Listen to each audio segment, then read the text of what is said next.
तलको चाहिँ उतातिर यो कोठातिर गएको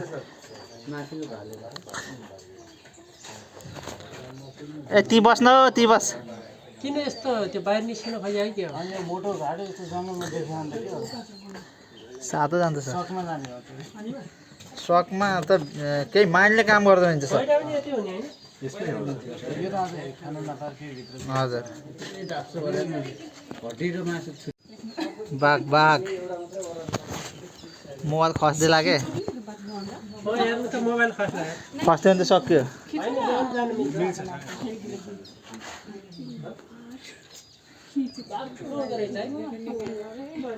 त्यो त आज यो भित्र अर्को कहाँ त तल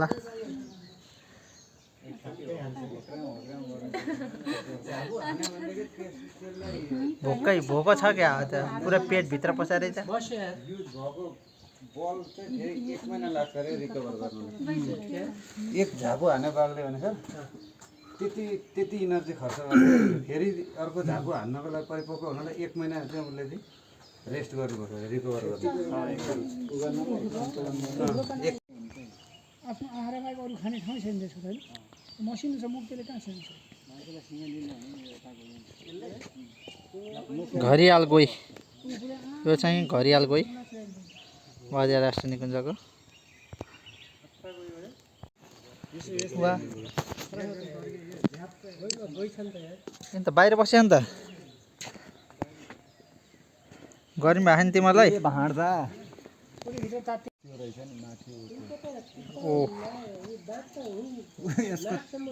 यसको नाकमा कमिला छिर्न लागिसक्यो यसको यो च्याप्पो समात्यो भने के गर्नु सक्दैन खुच्चरले ठटाइहाल्छ त्यो रहेछ सबभन्दा ठुलो सिस्टम फाड्ने माथि बसेको थियो के हो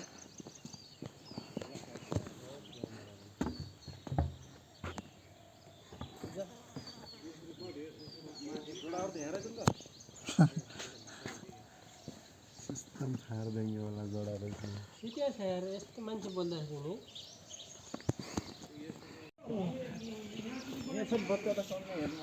यो चाहिँ बजार राष्ट्रिय निकुञ्जको सबैभन्दा ठुलो गोही सुडवाला भाले हो यो चाहिँ जलगैँडाको खाक होइन जलगैँडाको हड्डी हो यो जलगैँडा यो गैँडाको यिनीहरूको यो कसको हो यो गैँडाको गैँडाको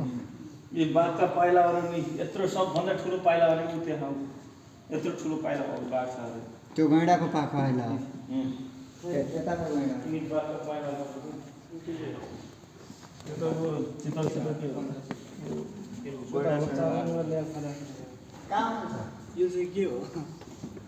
चारवटा को यो किराहरू किरा फटाङ्ग्रा हाले यो त कसो घरमै राखेको चाहिँ उकालेर कसरी यो काटी ठोकेर बाघको पाइलाहरू अहिलेसम्मका सबैभन्दा ठुलो पाइला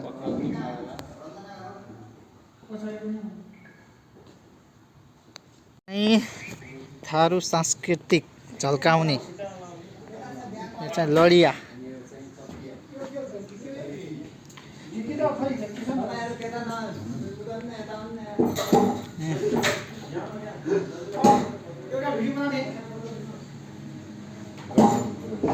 मेरो मोबाइल त राम्रो आउन के